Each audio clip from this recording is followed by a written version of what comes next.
Trump says these things that he knows the American people know he's lying, but he just keeps on saying it. And it's deeply concerning to me. It's always been deeply concerning that the president of the United States of America lies at the rate that he does. But the polling does show the American people are now overwhelmingly rejecting what Donald Trump stands for in his actions Yeah. and policies. The last Associated Press poll had Donald Trump at 37% approval, essentially one of the lowest of any modern day president. Only time it's been lower with any other modern day president was Trump in his first term during COVID. That's right. And if you look at elections in America, every time there's a special election, you have Democrats overperforming. And so when voters can actually actualize their beliefs into action at the ballot box, they end up rejecting what Donald Trump Republicans are trying to implement.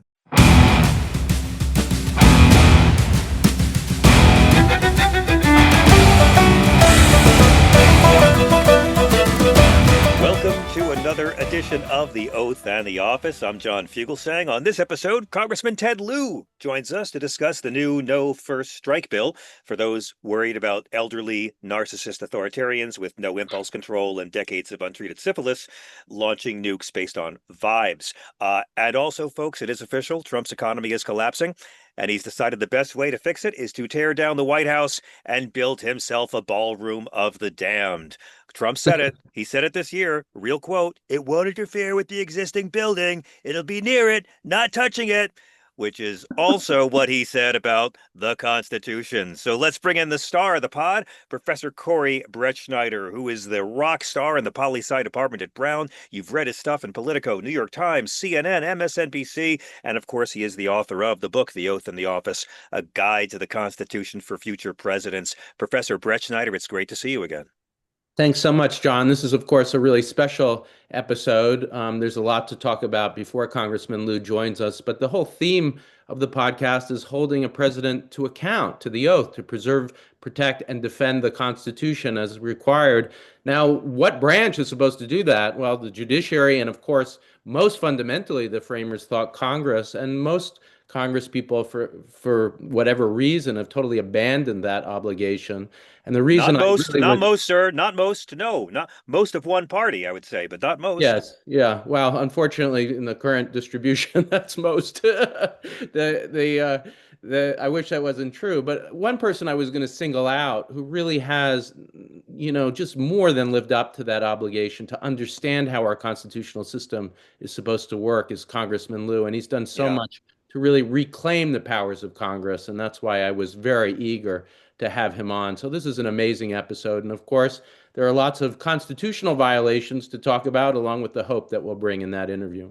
Amen. Well, I'm a big fan of Congressman Lieu. He's joined my SiriusXM show many times. He's even, Corey, joined us on stage for several of the Sexy Liberal Comedy Tour performances, and yet he still speaks to me. So I'm really honored. But I want to begin with a question, Corey, that I need your help on. And that is, will Donald Trump's tariffs be able to survive the same legal test that killed Joe Biden's student debt relief and climate rules and COVID protections? Yes, friends, it's time for the very sexy topic called the Major Questions Doctrine. Now, I'm still learning about this, Professor. I need you to explain, but I know that the Major Questions Doctrine is the court's relatively new judge-invented rule that says, and tell me if I'm wrong here, if a president takes sweeping economic action, like canceling student loan interest debt or regulating carbon emissions, that Congress has to have given explicit permission in the statute. Now, Chief Justice Roberts summed it up this way: Congress doesn't hide elephants in mouse holes. But here's the twist. Trump's tariffs, I believe, rest on a law that doesn't even mention tariffs. The International Emergency Economic Powers Act of 1977 gives the president certain powers in a national emergency, but not, as I understand it as a layman mook, the authority to rewrite global trade policy or tax Americans on imported goods. So now the court has to decide, does Major Questions only apply to Democrats? Corey, you were part of a Supreme Court briefing explaining Congress's historic power to regulate tariffs, and I'm pretty sure your argument draws on that founding chestnut: no taxation without representation. Can you walk us through how tariffs fit into that constitutional framework?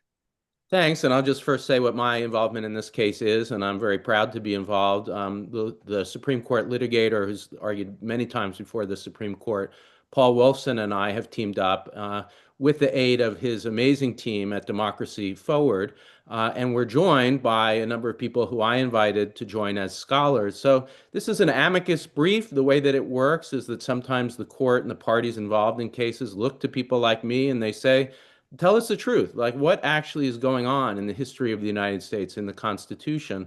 And you put your credibility on the line. We sign these briefs and tell us how we should think about this. And, I wanted to get involved with this because I think it's so clear, not only, as you say, that Congress didn't hand over the power to the president to enact arbitrary tariffs, but actually, in the end of the Nixon period, in the post-Nixon period, legislation, and this is an important piece of it, was passed to actually limit the power of the president. So there have been moments in American history where the Congress has handed over power and periods where it's reclaimed them. And part of what we'll talk about, of course, with Congressman Lieu is the need for a future moment of reclaiming. But in the case of tariffs, of economic emergencies, the president is actually relying on a law, the international called IEPA, which creates international emergencies and circumstances in which they can happen. But when it created this law, it was reining power in. It talked about the need, for instance, for unusual and extraordinary circumstances in which there was an external shock to the United States. That's not what's going on in these tariffs. He's trying to recreate, I'll say that again. The president of the United States is trying to rectify longstanding trade imbalances. It's not an extraordinary and unusual circumstance. It's a very normal circumstance. So he's trying to use a law that all of us fought for, that our democracy fought for, to rein in the president. And he's trying to use it to expand his own power. Yeah. That's really lying about history. The major questions doctrine fits in that what we're saying is, look, you, the Supreme Court, not only do you recognize that when a statute says you can't do something, you will rein in the executive branch, but you, the Supreme Court, have announced a doctrine that says, actually, when the Congress hasn't been clear in handing over power, we're going to default to Congress. One more thing, John, I know this is a lot, but it's such an important case. You can tell I'm passionate about it. I've been working on it for weeks, finally getting the opportunity to talk about it in depth. But one thing we're saying in the brief is that the question of whether or not this is one of these major questions in fundamental policy questions where the default should be for Congress, we're saying this has always been not just a fundamental question, but maybe the fundamental question in American constitutional law and politics.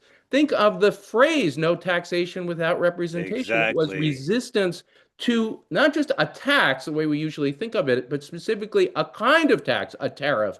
So this is not just a major question. It's one of the most fundamental in American history. And we highlight this post-Nixon law that we talked about, but also the way this has been a major question throughout American history. That was a mouthful, but as you can tell, I'm a constitutional scholar. I get excited about things like No, and I appreciate it. I'm sorry that I still have so many major questions about the major questions doctrine, but I went to one of those public schools. The Republicans hate so much. Corey, I get that Trump has turned tariffs into this political weapon aimed at our allies, like Canada, without congressional approval.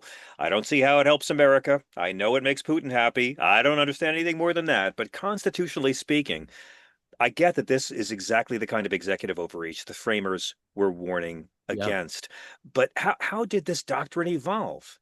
I mean, how has it been used to strike down Biden-era policies on climate change, student debt, and COVID protections? And yet now they're trying to use the same law, the same doctrine, the same mentality to let Trump do whatever he wants. I love it. I have to just throw in a shout out to public schools. I also am a product of public schools, PS 188Q in Queens and IS 74, also in Queens and Ridgewood High School in New Jersey. So yes, public schools all the way. Going to that really important point, and now, as usual, John, we started out with a kind of basic explanation, and now we're really jumping into it. Where does this major questions doctrine come from? And I think the original concern of the court, and now I'm going to get a little wonky, but I think our listeners sometimes will go with us in this direction. Stop me if anything's unclear.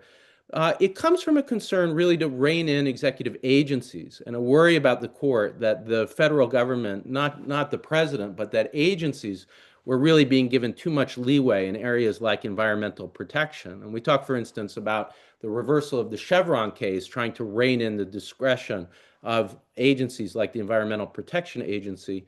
That's not a trend that progressives have tended to like, and it's one that I didn't love. But we have this law, and now what I'm trying to do in the brief, and joined by amazing scholars like Lawrence Lessig of Harvard, who was actually my teacher at Stanford Law School, and others, is to say, look, if you're going to say that the agencies are reined in, that has to mean that the president is reined in. And now here's my move, especially if you believe in the unitary executive. The unitary executive says there is no difference between agencies and the president. So we're trying to use this, well, doctrine that's born in something that's not that great to create a fundamental check on the president of the United States. And we believe that just being consistent with what the court said requires stopping the president in one of the most abusive and arbitrary moments of this presidency, as bad as it is.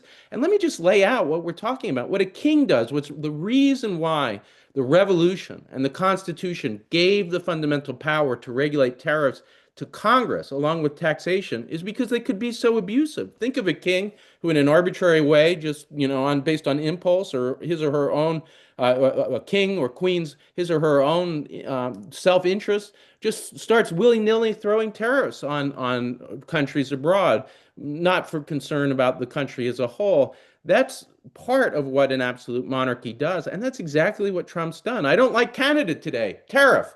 I don't like China today, tariff, and the arbitrariness, I think, is part of what we're opposing. Saying Ronald Reagan's exact words. My God, Corey. I know they're really offended by Jesus's exact words, and I've learned this year they're really offended by Charlie Kirk's exact words, but now Ronald Reagan's exact words, they'll slap a tariff on you. But here's what's crazy, Corey. The law we're talking about doesn't use words like tariff or tax or duty. So under the court's own logic, shouldn't Trump's use of it fail the major questions test? Absolutely. I mean, it certainly should fail the major questions test because the statute that they're relying on, IEPA, this international circumstances for creating international emergencies, not only didn't hand over the power, but it reined it in. They looked, for instance, at Nixon's abuses, and I do want to say something about this history. Nixon, of course, used emergencies, including economic emergencies, to enact his own desires without going through Congress. And presidents actually going way back had used emergencies in ways that extended them really forever to give them discretion to act in a kind of monarch-like way. Yeah. And after the Nixon administration, there were a series of laws in a bunch of different areas, including the War Powers. And the War Powers Act, this was passed actually at the end of Nixon's presidency after his objections, tried to rein in his ability to initiate war and any president's ability. The National Emergencies Act tried to rein in the ability of any president, including as Trump tried to do, to just reallocate funds, claiming emergency to build that wall, a kind of horrible abuse of emergency. And this was meant to rein in the ability to do things exactly like this, to willy-nilly just create your own tariffs without going through Congress.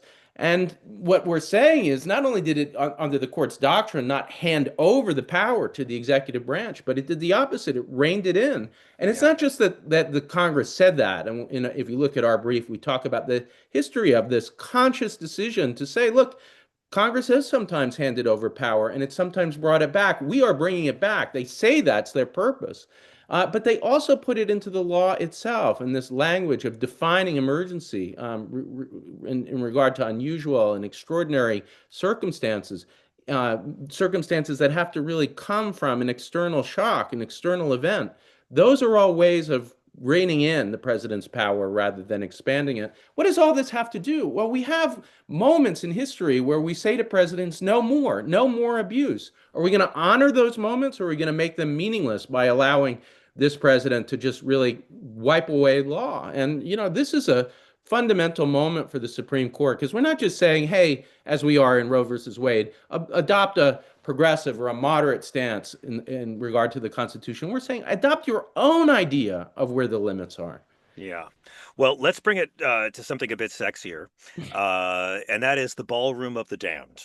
I know tariffs are fun. I know the millennials just want to talk tariffs all day, but right now, as thousands, potentially millions of Americans are losing their jobs, losing their health care, losing their savings, they're bulldozing the East Wing, literally, so Trump can host galas for the billionaires who caused all this. This is like the Great Gatsby, but instead of Gatsby spending his money to impress one woman, it's Gatsby desperately spending our money to impress freaking anyone. And it will be our money. I don't care how many oligarchs are giving money right now for the construction of it. We, the people, will pay for the maintenance of this forever. Corey, Trump was such a big fan of the existing White House that he had it demolished, which is like saying you're a big fan of Abraham Lincoln, so I'm going to defend monuments to Confederates. I mean, this demolition for this ballroom. Is there any legal justification for doing construction like this, Professor, during a shutdown, especially after public assurances from the chief executive that the building would not be touched?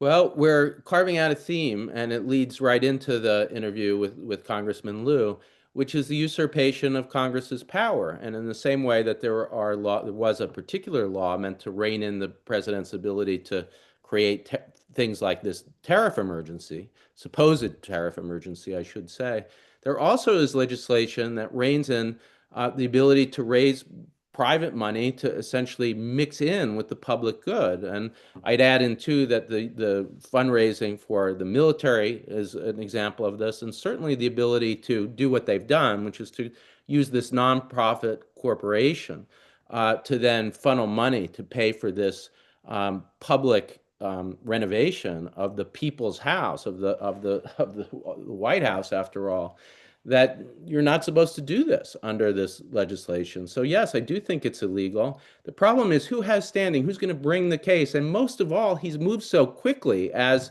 authoritarians often do. How do we correct this? Are we going to ask him to, or require that he rebuild the East Wing the way that it was before? So it's one of these circumstances where you just have to say, yes, it's illegal, but wow, he is going to get away with it. And Yeah. that's an unfortunate fact. And I think courts, they could assess damages. There are things they can do, but it's going to be too late.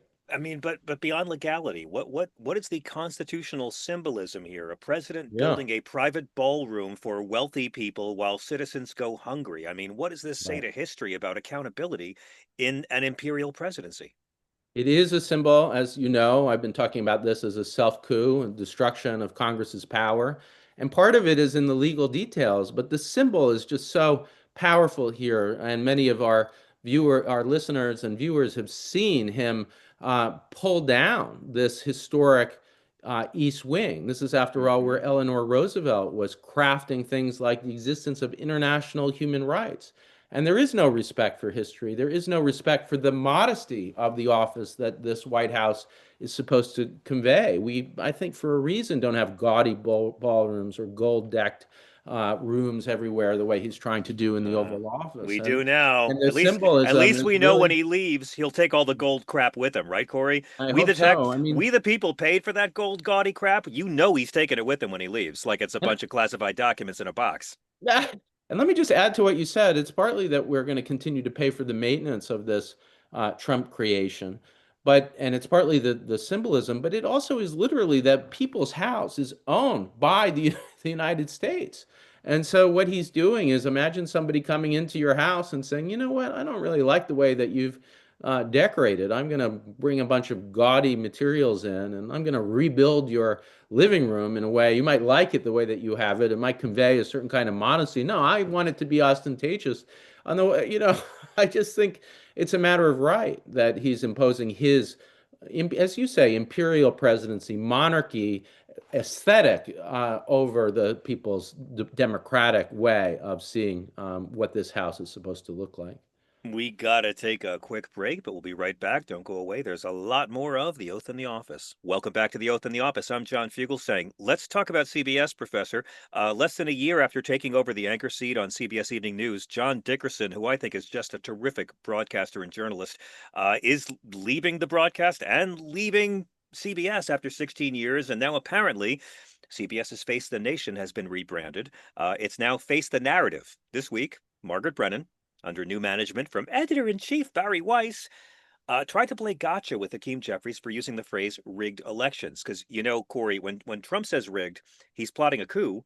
When Hakeem Jeffries says rigged, he's describing a literal plot dictated by Trump to illegally gerrymander districts in the middle of a decade, 1 year ahead of the midterms. It's a very subtle difference. Trump lied and had cops beaten in a terror attack on the Capitol and called it rigged, which it wasn't. And Democrats call it a rigged election when Trump tells Republican governors to rig an election. I mean, he told Greg Abbott, give me 5 more House seats. And so here's the clip of Margaret Brennan. This has caused a lot of outrage, essentially both sidesing it. Take it, Margaret. I want to ask you about something you said. You said Democrats, there are no election deniers on our side of the aisle. You said that back in January. But recently, you've been using the term rigged elections in reference to the upcoming midterms. Democrats were appalled when President Trump used language like that. How do you justify using that now? Doesn't that undermine faith for voters you need to show up? No, I've been using that term in the context of Donald Trump's unprecedented effort to gerrymander congressional maps in a partisan fashion all across the country in order to rig the midterm elections and deny the ability of the American people to actually decide who should be in the majority as it relates to the House of Representatives. Democrats are also going through gerrymandering and redistricting. No. Well, Democrats are going to push back aggressively to make sure that we have fair maps across the country, not partisan gerrymandering, which Republicans have initiated in state after state after state. Corey, from a constitutional scholar's perspective, what's the danger in media normalizing that kind of false equivalence?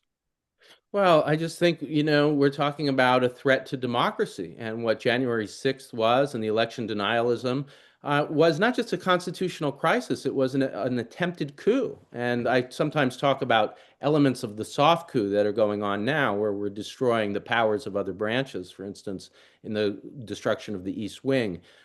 In the Tariffs case, but there also was an attempted hard coup, a violent insurrection at the Capitol. And what went with that and what fed that was election denialism based in nothing, not in any truth. No court, of course, upheld any of those claims.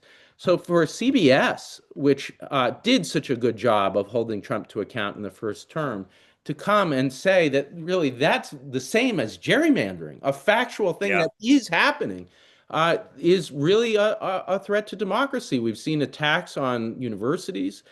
We've seen attacks on law firms, and now we are seeing it on the media and putting in their own person, Barry Weiss, to create this false equivalence. We can't trust CBS anymore. I really was blown away by the way that this interview reflected Trump's own victory. And framing it this way isn't just dangerous for the issue, it's dangerous for the entire stability of American democracy. She did that whole thing. Don't you think saying rigged undermines faith in democracy? Margaret Brennan, democracy doesn't lose faith when we call out cheating. Democracy loses faith when journalists won't call out cheating. I mean, this isn't gerrymandering. The Democrats are countermandering. Corey, Republicans draw these maps that look like spilled spaghetti having a seizure. Democrats are trying to bring electoral district balance back to the force, and suddenly it's both sides. It's like if Tina slapped Ike back one time, and CBS is saying, "Look, both sides do it." I mean, gerrymandering undermines one person, one vote, which the Supreme Court recognized as a constitutional principle. So, shouldn't the press be treating that as a threat to democracy, not as a partisan both sides squabble? I think what you're seeing from CBS is an extreme version of what not to do in midst of a self-coup. And that's to say, oh, journalists are supposed to be neutral. And what neutral means is both sides. And you saw her do that. Yeah. The response to that is no, journalists are supposed to call out facts. They're supposed to report on what's actually happening. And just in case anybody has any doubt, what actually happened on January 6th was that there was an attempt to destroy democracy through a lie. And the lie was election denialism. That's right. When it comes to gerrymandering, which of course we've talked about extensively, including on our previous episode, that is also a fact. That is happening. That's not being mean or degrading the truth. That is actually a fact. And to have CBS not seeing the difference between truth and this fake neutrality is really a dangerous moment. And frankly, it makes independent media like our own podcast all the more important. Yeah, I mean, if the corporate media is going to be doing this kind of framing, that's just going to muddy the waters of the public's understanding of what's genuinely constitutional versus what is illegal and deeply authoritarian and evil. We got to take a quick break. Back in a moment with our good friend Congressman Ted Lieu. This is The Oath in the Office. Oh, that was tight. And with the clip we added, with the clip added, it's going to be another Perfect. minute longer, so it's not going to 30 feel minutes, slight. perfect. Here we go. Wonderful. Congressman, Perfect welcome. timing. Congressman, what a pleasure. Can you hear us okay? Hi, Corey. How are you? Hi, how are you? Thanks so much for joining us. And of course, you know John Fugelsang. We're so thrilled and honored that you're joining us. Hi, John. You look exactly the same. Oh, Congressman, you look even younger, and I resent you deeply for it. Thank you so much. It's so nice to have you with us. Because I use hair coloring now. Well, So do I've been you. using hair color since I was very, very young. It's so nice to see you, and thank you so much. I've been so honored by you joining us on stage or on my show over the years, and now that I'm a best-selling author, I want to send you a copy of my book, and I'm just so Yes, grateful that please do that. all about Christianity and getting in trouble with the right people. And I'm so thrilled you're here to go deep with Professor Brettschneider, because honestly, this bill is the sort of thing that I think Democrats need to scream about so the public knows who's on what side of this. So we have many questions for you, and we'll jump right into it. Great. All right. I'm going to Okay. do a brief intro, but we'll likely Right. re-record it. And Let's come back. Look, great. Let's come back and bring in the congressman. Wendy, if Okay. you're all set, I'll I count us am in. all set and we are rolling. So I In. will be in the background. 3, 2, 1. Welcome back to The Oath in the Office. I'm John Fugelsang. Professor Brettschneider, we've had some great guests on this show. I'm really excited about this guy. What a pleasure to welcome Congressman Ted Lieu from California. He's represented the California's 36th congressional district since 2023 and represented the 33rd congressional district from 2015 to 2023. And the reason why, as listeners know, and I said a little bit about this in the first segment, that I'm so excited to have Congressman Lieu, who's trained as a lawyer, I should say, is because it's so essential in this moment that Congress reclaim its own powers. And I really have trouble thinking of any member of Congress who's really fought that fight as hard as Congressman Lieu, understanding what powers the Constitution gives to the Congress and then working in a creative way to reclaim those powers. So Congressman Lieu, welcome to the Oath in the Office podcast. Thank you, Corey and John. It's an honor to be on your show. I just want to say I've spent much of this year on the floor of the House of Representatives. So I just want to say how happy I am to now be able to speak with normal, rational, kind people. Thank you so much. We'll get into some of the dysfunction. And I do, of course, want to talk about things like the shutdown and a lot of what's happening now. But I wanted to change the pace a little bit by asking you about a bill that you've been a sponsor of and I know have been involved with, because I think it really goes to the question of hope. Part of what our listeners want to hear is how Congress can reclaim our democracy from a president who threatens it. And one area in which you played a role in making that happen is in the important reclaiming of the war powers. So I'd like to hear more generally about how to reclaim the power of Congress, after all, to declare war, and also your first strike bill, which recognizes the danger of nuclear war and the danger of a first strike by a president who might illegally initiate it. Yes. So I want to ask you about the specifics and also about the general. I will say, too, I, in preparation for this interview, watched on Netflix this frightening film that's now #1, I think, on Netflix about precisely the danger that this bill is meant to counter. Over the years, under both Republican and Democratic administrations, the presidency has gotten more powerful. Now, when you don't have an overtly malicious president, that may be okay, but we've got an overtly malicious president, and you see the dangers of having too much power concentrated in just one person. So I do believe that we're going to have a Democratic president in 3 years, and my hope is the next president will voluntarily sign laws that are going to reduce the power of the presidency and restore Congress to where the founders had envisioned the balance of powers to be. So one of these areas is the power to declare war. if you look at the way our Constitution is framed, at that time, Congress was created along with the judiciary basically as a check on the president's powers. And then the founders gave Congress the greatest power that they knew at that time, the power to declare war. And in my view, there's no way the framers of the Constitution would have given one person the ability to launch thousands of nuclear weapons and kill hundreds of millions of people in less than an hour and not have called that war. And if you look at the Constitution, it's very clear because only Congress can declare war. It's clear to me that the President of the United States cannot by himself initiate a premeditated nuclear first strike. So Senator Ed Markey and I have introduced legislation over the years to essentially say a president can only launch a nuclear first strike with congressional approval. So important. I mean, the idea, of course, as you say, that Congress has the power to declare war means to initiate a war, and the launch of a first strike of nuclear weapons has to be the declaration of war because there is no such thing as a limited use of nuclear weapons, exactly as you say. I did want to follow up on your important point, which is realistically, we're not going to get legislation like this signed by Donald Trump. He's trying to acquire as much power as possible and is going to resist any of Congress's efforts. I mean, what happened during the Biden presidency that a lot of these constitutional reforms didn't go through? Was it that Biden was just more focused on the economy and other issues? I mean, talk about that moment that we had where a bill like this, which I think is among the most important pending in Congress, didn't succeed in becoming law. It turns out that if you look at the laws Congress has passed, in a number of them, we were put in essentially provisions that say, hey, if the president declares an emergency, then all of a sudden the president can do this, or that. Right. And we never really thought we'd have an overtly malicious president like we do now. So, for example, with tariffs, it is traditionally a province of Congress. But there is a provision in there that basically says, well, if the executive declares emergency, then the executive gets to do tariffs.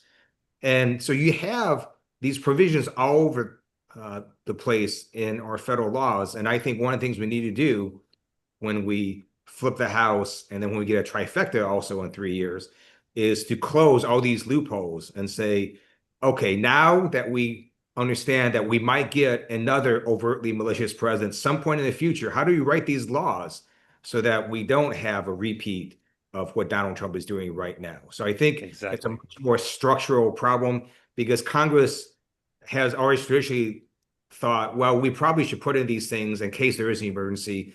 But now we realize, oh, what if a bad president exploits those provisions? And that's what we're faced with right now.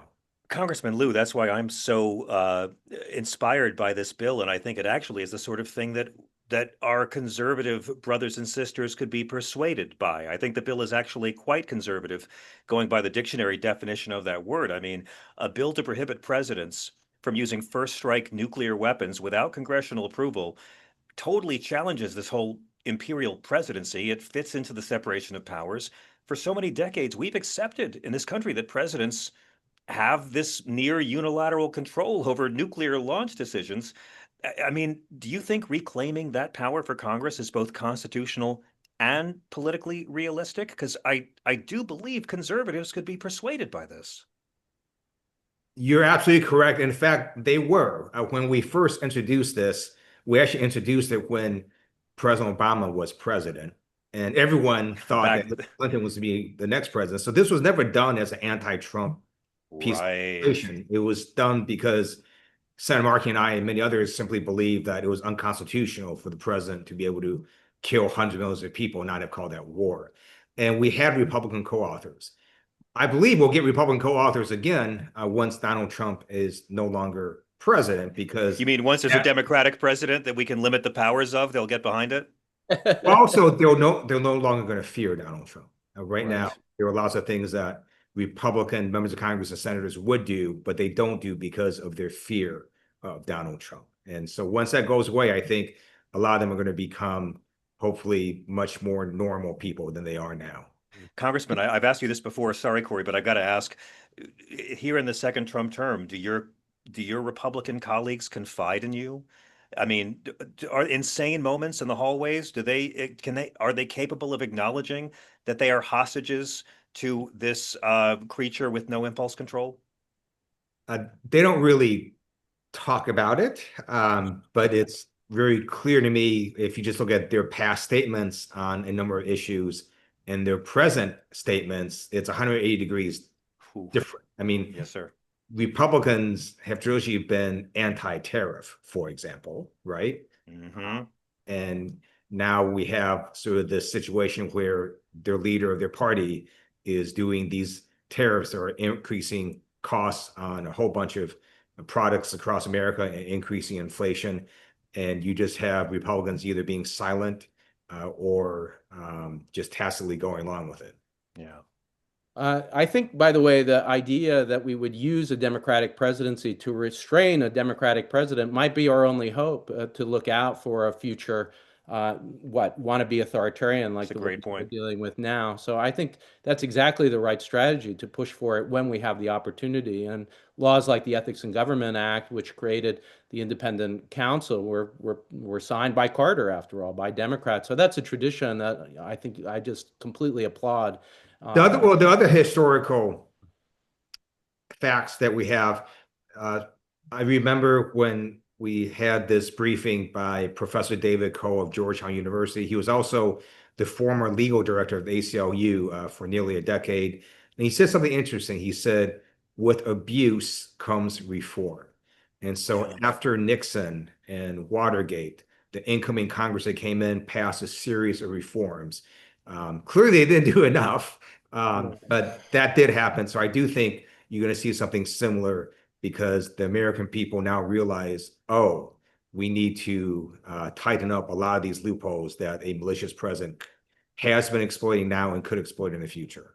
Yeah, and in fact, we were earlier talking about that period in which, for instance, the National Emergencies Act and, to my mind, the IEPA law limiting international emergencies, economic emergencies, all of those were meant as constraints. But as you say, they've just been lost over time. So they need to be at minimum shored up, and we need to go beyond that. And on that theme of going beyond it, I want to ask you about one of the most frightening issues of the day that, of course, you're monitoring closely and thinking about, and that's the use of the military domestically in places like Los Angeles and Chicago. I mean, what can we do here to fight back against this abuse of power? We have the Posse Comitatus Act, but of course, you might invoke the Insurrection Act, an exception to the Posse Comitatus Act.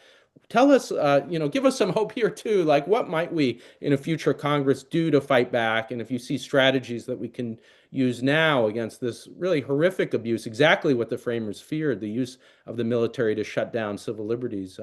Tell us your thoughts, please. I served on active duty in the Air Force for 4 years, and then I served in the reserves for an additional 21 years. It's very clear to me the U.S. military was not trained to be deployed on Americans.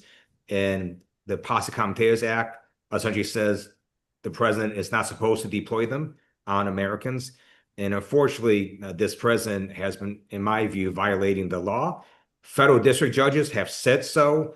The appellate courts are split, and we'll see what happens when this case gets to the Supreme Court. This is another area we're going to have to tighten in terms of the laws as we go forward. And the silver lining to this is if you see what happened in Los Angeles when he deployed the National Guard, I was on a meeting at the time, about 2,000 National Guard troops were federally activated. And I remember the California National Guard commander basically saying something effective, well, 1,700 of them are on standby, meaning they literally were doing nothing. And then of the 300 that were doing something, they were just sort of standing around at federal buildings. So the people of LA just largely ignored them. And then after a few weeks, they left because there's literally nothing for them to do. That's right. That's right. And so I think you're going to see a lot of these instances. And here in DC, right, you have all these National Guard troops deployed. And first of all, it's a great gig for them. They're like, at these cool places, by restaurants, they're at Union Station, they're walking around, and literally nothing is happening, right? There's tourists separated from their families, separated from their businesses and their jobs. Yeah. Well, that is not great. But in terms of the actual mission, they're just walking around. And so the people here just sort of ignore them. And so people see this what it is. It's a political stunt, right? Yeah. You don't have, as the president says, sort of a war zone in Portland. Even the federal judges that have all looked at it acknowledge that that's just crazy. That is not what is happening in Portland. In fact, what you have are these characters in big fluffy animal suits around making fun of the folks who are deployed. Yeah, and sorry, I John. feel so comforted seeing the troops in DC wearing camouflage to blend in with DC's architecture, and especially the ones doing yard work wearing camouflage with orange reflective vests over their camouflage. To me, that's the perfect symbol for the thought that went into all this. But I'd love to ask you, Congressman, with respect to your service in the Congress and in the U.S. military right now, the USS Gerald R. Ford, the world's largest aircraft carrier, is steaming toward the Caribbean because apparently we need 90 fighter jets and 10,000 troops to stop a couple of speedboats full of cocaine. The president is openly threatening to invade Venezuela now. A year ago, he was saying we should have taken their oil, but now he's saying it's about drugs. Of course, it's not. Venezuela has the largest proven reserves in the world, 303 billion barrels, bigger than Saudi Arabia. Congressman Lieu, they're claiming this is a war on cocaine and fentanyl.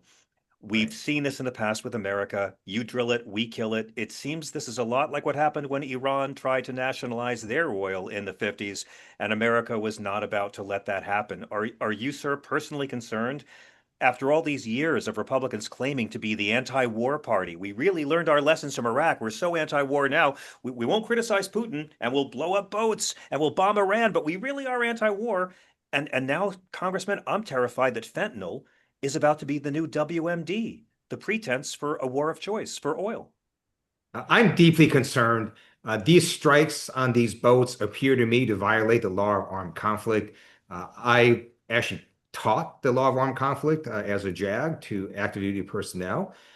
Now, the only caveat I would have is I'm doing this based on media reports I'm reading, but we have no freaking idea what the actual details are related to these strikes because the Republican House has been on vacation for 5 weeks during the Republican government shutdown.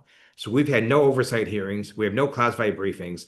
And so I honestly couldn't tell you what the legal justification is that the administration is using or what facts they have that could justify these strikes. And so it is completely a dereliction of duty for House Republicans to not convene at all and be on vacation during this shutdown.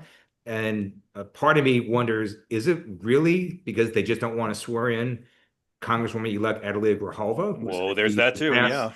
Signature on the discharge petition to force a vote on the Epstein files. Could it really be that? Because it is crazy for the Republicans to be on vacation during a Republican shutdown.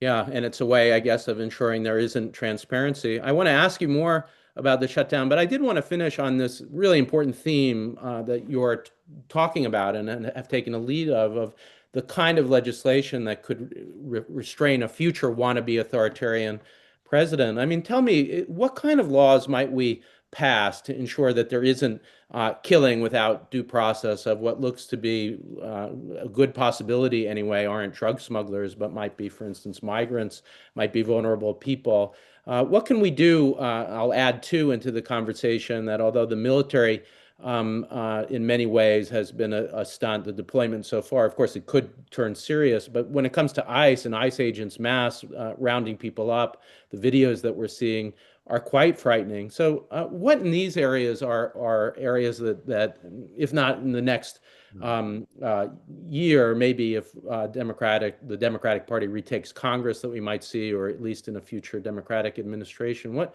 might we do in those areas to rectify this really not just threat to democracy, but abuse of power and human rights?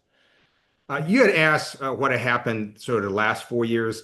So when Trump tried to overturn the election and try to get Mike Pence to basically do these stupid things to overturn the election, we did in fact pass a law basically saying, look, any sort of loopholes that might possibly be in our laws that allowed the vice president of the United States to overturn the election, we're going to close those. So that in fact did happen. And so Congress sort of reacted to a very specific thing that Donald Trump in his first term had tried. What we have to do now, because what the second Trump administration is doing is they're looking at like every single provision in there that gives the president any sort of discretion, and then just expanding it to all sorts of things that give the president more power. So we have to look at everything where there's expansive language and just tighten it all. So, for example, the president essentially had the administration designate a number of drug cartels as terrorists and terrorist organizations. And you may remember during the Obama administration, President Obama basically used drones and killed terrorists. Yeah. So the issue here is, well, are drug cartels terrorist organizations? I think not. But when you read the law, it's pretty expansive. And so the fact that they've done that now sort of gives them some sort of legal justification to then strike drug cartels as terrorist organizations. We're just going to have to tighten that up and either make the determination, say, look, we're going to call a terrorist organization what it actually is or should be, or we're just going to let the president designate whoever he or she feels like designating as a terrorist. And I don't think that is necessarily the right way to go. Yeah, these broad delegations, I think that's got to be part of the thought of Congress, is really saying to the president, no, we're giving you specific authorities, but not all authority. And That's right. this lesson of the last year and the previous Trump term has taught us that no, we can't trust a president. We can't assume the president's going to be a person of virtue. You might have a bad president, as Patrick Henry warned, or even a criminal president, is the phrase that Patrick Henry at the founding warned about. I wanted to ask about the shutdown, and I'm sure John wants to jump into this too. There's different arguments about it. I mean, how do you see it, especially I'm interested for the purposes of our listeners and the podcast, as part of the fight for democracy? One worry is that he's going to use the shutdown to carry out firings and hollow out essential parts of the federal government and the executive branch that are charged with carrying out the laws that are on the books, that are passed by Congress. But yet I take it that you see this as a necessary maneuver in resisting what would have been devastating cuts to areas like healthcare. So, I mean, tell us your thoughts about this current shutdown and how to think about it strategically in the wider fight for democracy. Donald Trump doesn't have to use a shutdown to fire federal workers. He's been doing that this entire year. I never understood the argument that this shutdown gives him any more powers, because it doesn't. He dismantled USAID without a shutdown. He dismantled the Department of Education without a shutdown. So it is just simply not a valid argument that somehow this shutdown allows him to do more. It doesn't. He has been doing all sorts of things without a shutdown. Now, it's structurally just a fact that Republicans control the White House, the Senate, and the House. So this shutdown is on them. It's a Republican shutdown, and Democrats are fighting to basically lower costs, to cancel the cuts, and to save healthcare for Americans. In November, Americans are going to see their premiums rise. Anyone who's on the Affordable Care Act, millions and millions of people are going to see their premiums rise. And then the Republican assault on healthcare isn't just on the ACA; it's also on deep cuts to Medicaid, and also they've got $500 billion cuts slated for Medicare. And what happens when lots of people lose health insurance? Everybody's health insurance premiums then go up, because guess what? People who get sick still get treated who have no health insurance because they go to the emergency room, and that uncompensated care, those costs get passed to everybody else who has health care. Yeah, I mean, it's amazing seeing that it's so dire. Marjorie Taylor Greene is telling the truth about Obamacare hurting red state voters, while we've got Rand Paul telling the truth about the U.S. murdering people in boats, and Markwayne Mullin telling the truth about tariffs hurting Americans, and Thomas Massie telling the truth about Trump covering for pedophiles. It almost seems like some of these Republicans realize the political landscape is going to be very different come post-November of next year, Congressman. But I want to ask you, when, the oath in the office is the name of this podcast. And as you know, that's not just about, it's about what the president swears to uphold, right? Not personal loyalty, not power, but the Constitution. So when you look, Congressman Lieu, at just this week's events, this White House demolition, this trade war over a Ronald Reagan clip in a TV ad, these attacks on free speech, this $40 billion bailout to Argentina while food stamps are stopping and they're trying to throw 20 million souls off Medicaid. Are we seeing the greatest test yet of whether that oath still means anything? It's pretty clear to me that oath doesn't mean much to Donald Trump. He has violated law in a number of instances. He has taken actions to me that appear deeply corrupt, and he lies like no one's ever seen. Yes. So look, the American people are smart. Trump supporters are smart. He actually thinks they're not very smart because he just constantly lies to them. And I don't know why he believes that they believe what he's saying. So just on this Ronald Reagan issue, it's just very clear Ronald Reagan was against tariffs. So no matter how many times Donald Trump says Ronald Reagan supports tariffs, Trump is just lying. And all you have to do is just do an internet search. And I don't understand really why Trump says these things that he knows the American people know he's lying, but he just keeps on saying it. And it's deeply concerning to me. It's always been deeply concerning that the president of the United States of America lies at the rate that he does. But the polling does show the American people are now overwhelmingly rejecting what Donald Trump stands for in his actions and policies. The last Associated Press poll had Donald Trump at 37% approval, essentially one of the lowest of any modern day president. Only time it's been lower with any other modern day president was Trump in his first term during COVID. That's right. And if you look at elections in America, every time there's a special election, you have Democrats overperforming. And so when voters can actually actualize their beliefs into action at the ballot box, they end up rejecting what Donald Trump Republicans are trying to implement. Yes, sir.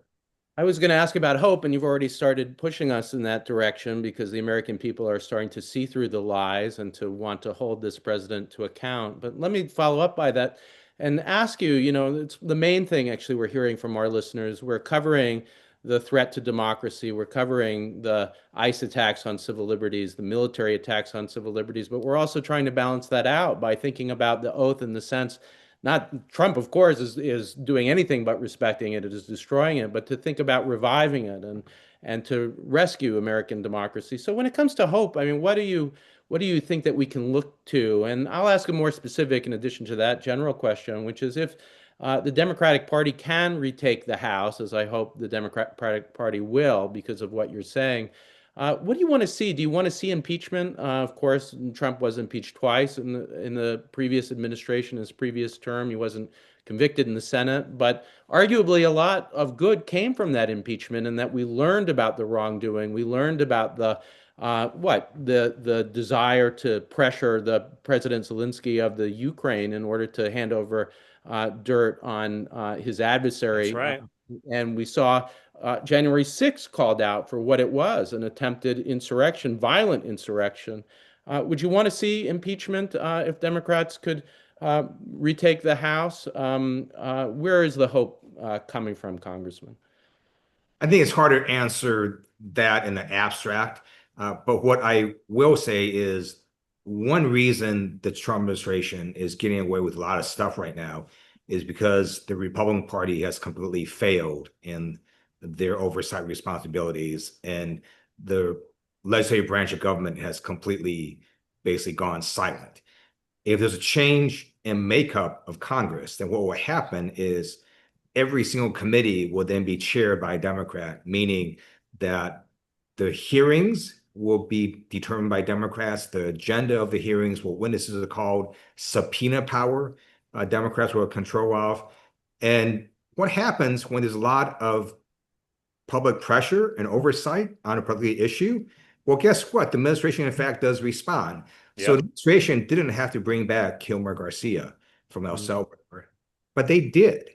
Now, my reading of the law is at some point they could probably deport him again, but at least he has the ability to fight it. Here in the United States, he has due process.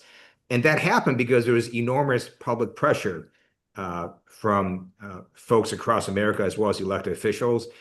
So it's hard to generate that if you don't have the gavels, you don't have subpoena power, you don't determine any of the floor votes or committee hearings. And if the House flips, that whole situation changes. Yeah.